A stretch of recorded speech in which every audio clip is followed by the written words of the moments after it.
Welcome to the Salmon Runs YouTube. Enjoy the video.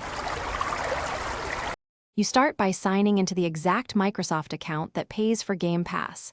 This step matters because subscriptions are account-specific. Once signed in, go straight to Services and Subscriptions from the Account menu. That page lists active subscriptions. Make sure you can verify your identity if prompted. Microsoft may ask for a code or password again. Don't navigate through the Xbox console yet. Take control on the account web page to avoid regional or console-specific redirect. Locate the Game Pass entry in Services and Subscriptions, then click Manage to reveal billing options. This is the critical middle step where you choose how to stop future charges. Once in Manage, pick Turn off recurring billing. This stops renewals but keeps current benefits until the period ends. If you see Cancel, confirm whether it's immediate or at period end.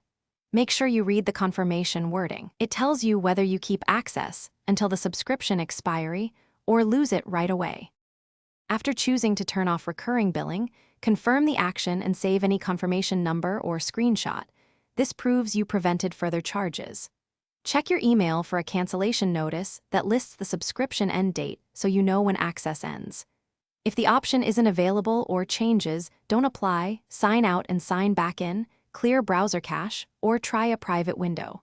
If problems persist, contact Microsoft Support with your confirmation details to resolve billing or account linking issues promptly. Thanks for watching. Consider subscribing if we helped you.